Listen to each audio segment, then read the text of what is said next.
person raised as a Jehovah's Witness has a unique way of thinking that is difficult for others to comprehend. The best way to understand how a witness thinks is to look at the information they receive as they develop and grow. Let's imagine a child called Matthew, born in 1960 to Jehovah's Witness parents. We can trace what he is taught to believe through the WatchTower in order to understand his view of life. Jehovah's Witnesses are directed by a governing body. A witness can only be understood by comprehending the power these leaders have over them. The governing body claim to be God's faithful and discreet slave, and that God uses them to dispense truth through the WatchTower. Matthew must follow information in the WatchTower as if it is from God. WatchTower 2001. Have complete confidence in the truth as revealed by Jehovah through the faithful and discreet slave. WatchTower 2009. Since Jehovah and Jesus completely trust the faithful and discreet slave, should we not do the same?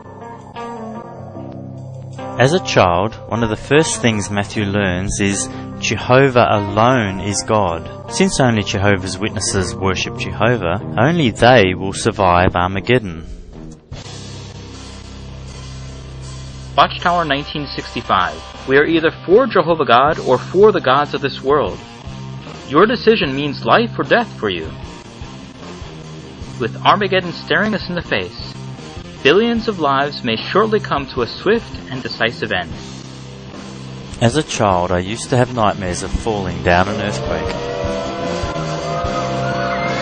Dead bodies and body parts of the wicked will lie strewn on the surface of the ground, in streets, alleyways, fields, and buildings. We will not be traumatized by his mass annihilation of these individuals. We will react to it today as we do when a vicious serial murderer is executed. How do you feel about him when he gets it?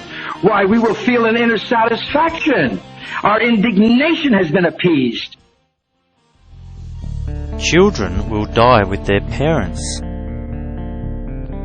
At Armageddon, children will suffer for the failure of their parents. So Matthew preaches to save them.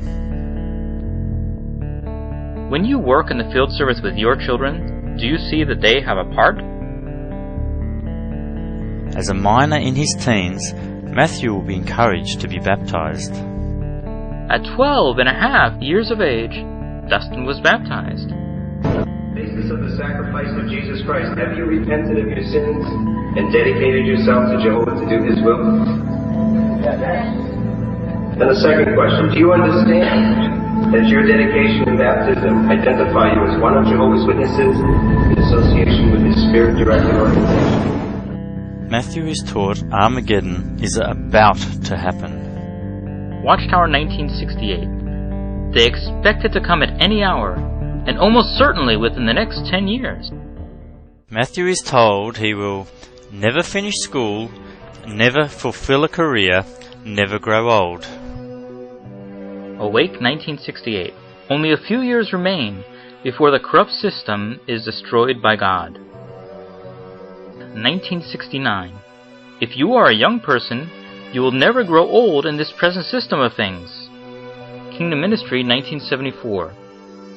Reports are heard of brothers selling their homes and property and planning to finish out the rest of their days in this old system in the pioneer service. Certainly this is a fine way to spend the short time remaining before the wicked world's end. As one brother put it, stay alive to 75. Matthew is told he will never die. Never die? Millions are now learning of the wonderful opportunity of keeping on living upon the earth without ever dying. Despite destroying billions of people, God will save witnesses and allow them to live forever. They'll run screaming out of their houses with this striking them, and yet they'll see Jehovah's Witnesses run untouched. How can a person be convinced that God will soon murder billions of people, but that they are so special as to never die? by belonging to a law-driven group with a unique set of rules to set them apart from others. Matthew is repeatedly told witnesses are unique. Only Jehovah's Witnesses are no part of the world, demonstrate love, do the work that Jesus foretold, and are the happiest people on earth. Jehovah's servants are the most loving, united, peaceful, law-abiding people on earth. He will be warned against those around him and told normal, healthy activities are wrong. Satanic air breathed by the world today permeates every aspect of life outside Jehovah's organization.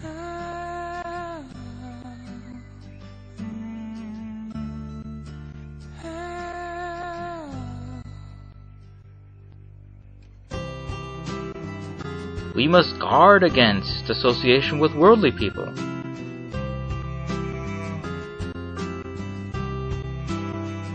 Birthdays, Christmas, Easter, Halloween, All Saints' Day, New Year's Day, Valentine's Day, May Day, Mother's Day. The School in Jehovah's Witnesses brochure states, "We appreciate it very much when teachers excuse our children from participation in all activities that in any way commemorate these holidays." Witness parents feel schools overemphasize sports. Participation would expose witness youths to unwholesome associations. Bend over. Awake 1979. The essence of disco was free, liberated sexual expression. Satan uses the world's entertainment in his efforts to turn people from true worship. 1984. Dancing has often been done in a way so as to arouse sexual passions and to lead people into sexual immorality. Therefore, favor home gatherings with whole families present.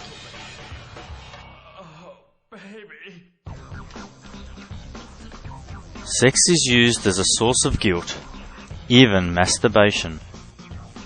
Your youth getting the best out of it. The real question is not how much physical harm could result from masturbation, but whether spiritual harm results. To help to avoid sexual tension, sleep on your side rather than on your back or face down. See to it that your clothing does not cause friction with the sexual organs. In fact, masturbation can lead into homosexuality.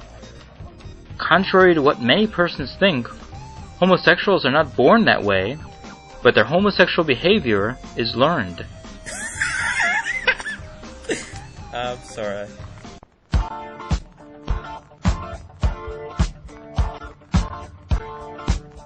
WatchTower 1967. Those who devote themselves to getting a higher education usually want to be able to enjoy the rest of the things that money can buy.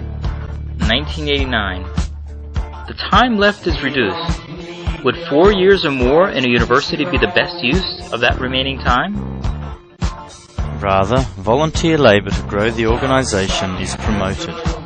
In the early years, put before your children theocratic goals, pioneering, Bethel service, or missionary work. It's the 1980s and Matthew has reached his 20s. He was assured he would never leave school. Now he has a job and considers starting a family. Even that is discussed. Christians ask themselves how getting married or having children will affect their share in that vital work. Fortunately, most ignore that advice. Matthew may start having doubts, but is told this comes from the devil.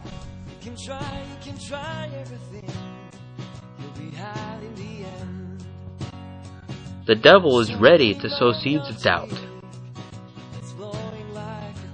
If Matthew discusses his doubts, he risks being disfellowshipped and shunned as an apostate by family and friends.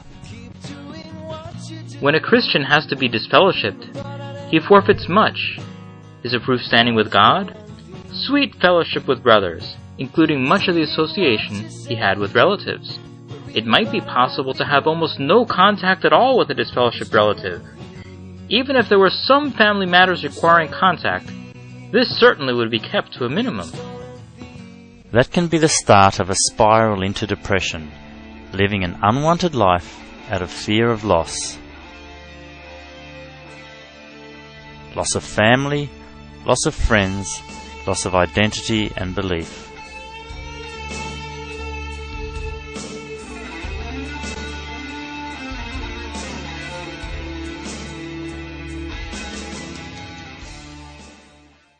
It is 2010 and Matthew is now 50. Some may say the WatchTower has changed. But the WatchTower still directs to shun loved ones. Is strict avoidance really necessary? Yes. Loyal Christian family members do not look for excuses to have dealings with a disfellowshipped relative.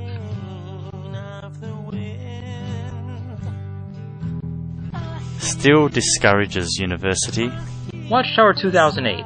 Many who pursue university end up with their minds filled with harmful propaganda. Such education wastes valuable youthful years that could be used in Jehovah's service. A Christian trusts in Jehovah. What will be the end afterward if a well-intentioned teacher urges you to pursue higher education at a university? Are still told they won't grow old. Those blessed with a lasting place in the new earth will not grow old and inevitably die. From its inception in the 1800s, the WatchTower has said the world is about to end. It was supposed to end in 1914.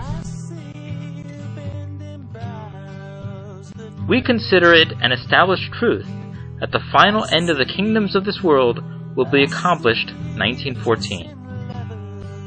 And soon thereafter ever since. WatchTower 1941. The remaining months before Armageddon. 100 years later, witnesses are still told it will be soon, in the next few years. WatchTower 2006. Soon, God will rock the nations at Armageddon. For how much longer will Jehovah's Witnesses continue to be misled to believe the fantasy that they will never die? We have seen the WatchTower has a strong emphasis on eschatology and attempts to differentiate itself through excessive use of rules. A religion that enforces shunning of family members violates the United Nations Universal Declaration of Human Rights, which states in Article 12, "No one shall be subjected to arbitrary interference with his privacy, family, home, or correspondence, nor to attacks upon his honour and reputation." Although I am averse to suggesting governments encroach on freedom of choice, there should be sanctions when religions encourage breaking the law.